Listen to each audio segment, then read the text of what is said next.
Hey guys, here's another of my top tips on how to take care of your voice. I've been sharing some freebies this month here on YouTube as many of us head into the cold weather season. If you missed any of the other tips, make sure to check them out here.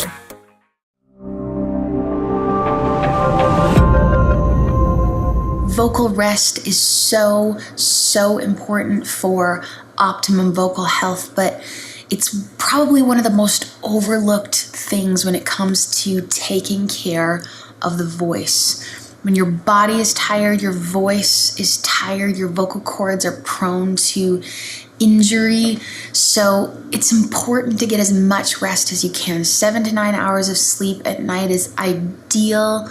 Even if you don't think you need that much, you'll be better for it, I promise you. Don't forget that your singing voice and your speaking voice are one and the same. Many times singers have great vocal technique when they sing, but they're careless with their speaking voices off stage. Be careful with your voice when you're talking in places with a lot of loud background noise. Restaurants, concerts, parties, even the church hallway on a Sunday morning, or at your worship team rehearsal when you're trying to talk to another singer over the noise of the band playing loudly.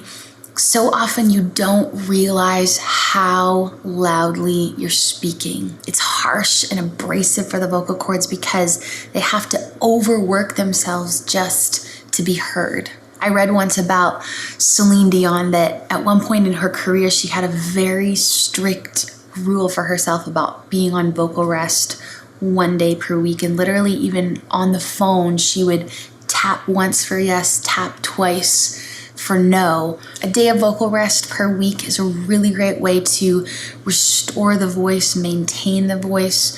And by vocal rest, I mean no singing and little to no speaking. The more you use your voice, the more important this is. If you are a casual singer, maybe you sing on your worship team once or twice a month, this strict schedule of vocal rest is not going to be nearly as important for you. But if you are a professional singer, if you're a worship pastor, worship leader, and there are multiple services, rehearsals, meetings, teaching, you name it, in a week, vocal rest is crucial. It's inconvenient, I'm not gonna lie, but the cost of having to take time off to recover from sickness or vocal injury is much more expensive than the cost of just scheduling in regular vocal rest. When I'm on vocal rest, sometimes for a few hours or a day at a time, I will text my husband instead of talking to him, even if he's right beside me. You should see our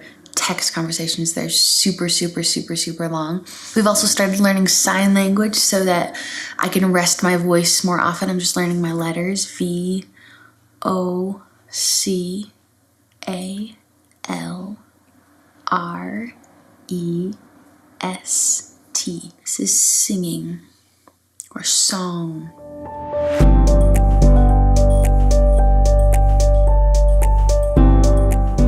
To sing through a cold or to not sing through a cold? I get this question all the time. And the rule of thumb is if it hurts your throat to sing, don't sing.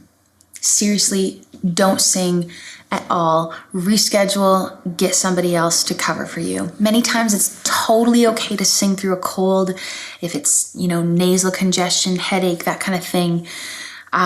Just by taking extra caution, drinking extra liquids. But if your throat starts to hurt, if your voice is feeling hoarse, if it's sounding low and husky, listen to your body. An athlete would not play their sport with a torn muscle, but so often we as singers just push on through. The vocal muscles are small and prone to damage, and they need sufficient rest, especially when your body is fighting a cold or flu or virus, and your voice will recover much quicker if you listen to your body's warning signs early on and rest your voice.